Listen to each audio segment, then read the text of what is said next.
Existe um interessante pensamento que diz: a Bíblia fechada é apenas um livro comum, aberta é a palavra de Deus. Esta verdade está presente na segunda carta que Paulo enviou a Timóteo. Neste capítulo encontramos o apóstolo encarcerado como um prisioneiro com um coração preocupado com o futuro das igrejas. Ele preocupa-se com a maldade que aumentava no mundo e ao mesmo tempo com o desprezo de seu discípulo Timóteo. Por isso ele aconselha o jovem a partir do verso 14. Quanto a você, permaneça naquilo que aprendeu e em que acredita firmemente, sabendo de quem você o aprendeu e que desde a infância você conhece as sagradas letras que podem torná-lo sábio para a salvação pela fé em Cristo Jesus. Paulo começa alertando que na sociedade corrupta que se levantava, Timóteo precisaria entender que tão importante quanto encontrar a verdade é continuar nela. Por isso ele precisaria permanecer firme. Em seguida, o texto mostra que Timóteo aprendeu as verdades para a salvação desde sua infância, ou seja, elas vieram através da influência de sua avó e mãe, Lloyd e Eunice, respectivamente, as quais desde sua infância elas o ensinaram. Sim, a primeira igreja e a primeira escola de um indivíduo deve ser seu lar.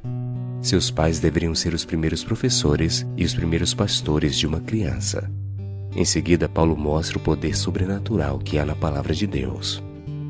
Toda a Escritura é inspirada por Deus e útil para o ensino, para a repreensão, para a correção, para a educação na justiça, a fim de que o servo de Deus seja perfeito e perfeitamente habilitado para toda boa obra.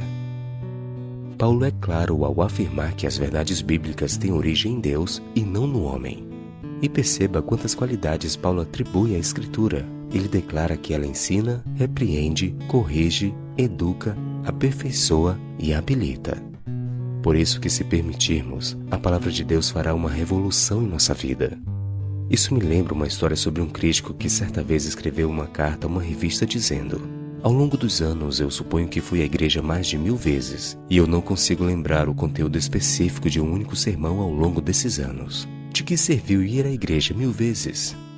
Na semana seguinte alguém escreveu de volta: nos últimos anos, comi mais de 1000 refeições preparadas pela minha mulher.